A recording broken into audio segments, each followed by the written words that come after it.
Yes, reka nsuhuze kandi mwifurize gukomeza kugira ibihe byiza. Ni breaking news, nimwe mu nkuru itugezeho muri uyu mwanya kugeza kuri ubu ngubu. Vestina and Dorcas mwakunze, abahanzi baririmba indirimbo zo kuramya no guhimbaza Imana, bamaze gutangaza ko bamaze gutandukana na rebo babarizwagamo ariyo MI Music, yashinzwe n'umunyamakuru Irene Murindahabi, akaba ari we wabarebereraga inyungu zabo. Nitangazo ryashyizwe hagaragara n'aba baramyi bavuga ko mu by'ukuri nyine bafashe umwanzuro wo kuba nyine n'ubundi bamenyesha abakunzi babo ko bamaze gutandukana n'iyi rebo. Ni mu gihe benshi bakomeje kugenda bibaza bati ese bagiye kwerekeza muri rebo, ese imiziki bareretse burundu? Ni mu gihe hari hamaze kandi ku mbuga nkoranyambaga hagenda hacicikana amafoto ya Vestina ndetse na Dorcas bavuga ko bahindutse mu buryo bari basanzwe bamenyereyemo nyine nk'abarokore. Ngira ngo nyine ni amagambo menshi yagiye avugwa, ariko nyine kugeza kuri ubu ngubu nuko nyine bo ubwabo bamaze kwemeza ko batandukanye n'iyi rebo. Ni mu gihe kandi benshi bakomeje no kugenda bibaza bati ese niki gitumye batandukana? Ngira ngo ni bimwe mu byo tugiye kuza turebera hamwe muri aya makuru.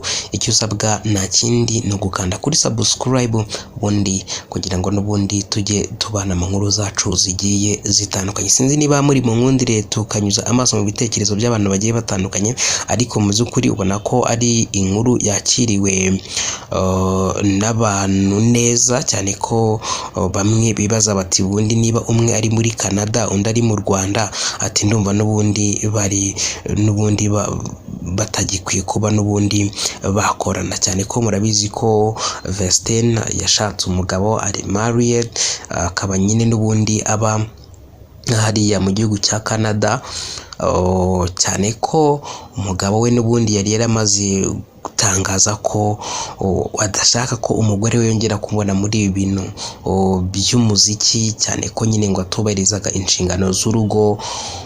Rero nka Vestina nyine wagiye ajyanwe no kubaka, ahitamo guhagarika umuziki, ariko byirindwa kuba byahita bijya hanze. Ariko rero kuri iyi nshuro nibwo bo batinyutse babyishyirira hanze, mu gihe benshi bibazaga bati ese Vestina na Dorcas umuziki barawureka? Ese Vestina arakomeza gukora umuziki cyangwa arabireka? Ese Dorcas arikorana umuziki, biragenda gute? Ngira ngo ibyo ni ibitekerezo muri bimwe by'abantu bagiye batandukanye bari bakomeje kugenda n'ubundi bibaza.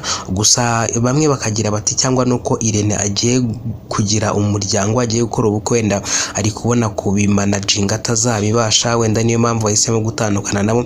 Ariko igihari cyo nuko amakuru yemezwa ko Vestina yari yaramaze kuva muri iri tsinda bidasubirwaho, ahubwo ari ibintu byari byaragizwe ibanga, mu gihe benshi bari bakomeje kugenda bibaza bati ese Dorcas arakomeza gukora umuziki wenyine, bimeze gute?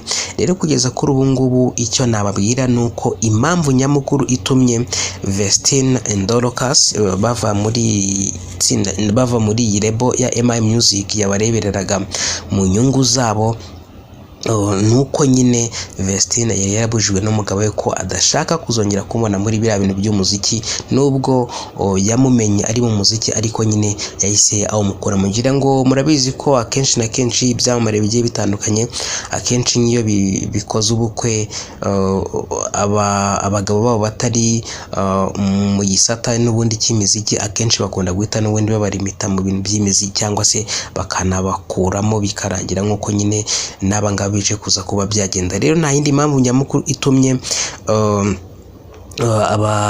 baramyi bava muri iyi rebo yabarebereraga mu bijyanye n'imiziki, nta yindi nuko umwe avuyemo kandi bakabona ko umwe atazakomeza kwikorana kandi bari couple. Nuko rero bije kuza kuba byagenda, mu gihe rero benshi bari gukomeza kugenda bibaza bati ni iki gibitengera. Ngo wenda ubwo amakuru yibanze turayabahaye, ibindi namwe mukomeze mugende mukora ubushakashatsi, ariko twebwe turi hano kugira ngo n'ubundi tujye tubagezaho amakuru agiye atandukanye.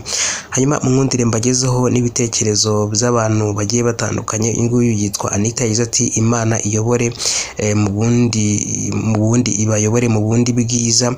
Uyu nguyu yagize ati ahubwo bari baratinze. Witwa Peter yagize ati gutandukana no kugumana byombi ntacyo byari bimariye. Uyu nguyu yitwa Benjamin yagize ati gukira byibagiza gukinga, kandi utazi iyava ntamenya iyo ajya. Ubwo babonye atakiri ku rwego rwabo, icyo bita umugore iyo akize byibagirwa uwamugejeje aho. Ngira ngo wenda abantu benshi bari gukomeza kugenda bibaza ko wenda aba bana baba bihenuye, ariko ngira ngo nababwiye impamvu nyamukuru ahantu iri guturuka. Nuko Vestine murabizi ko yakoze ubukwe, ariko umugabo yaramubwira ati rero niba uje kubaka urugo, niba ari naragushatse ngo wubake urugo uzi inshingano z'urugo, ntago ngushaka mu bintu by'imiziki,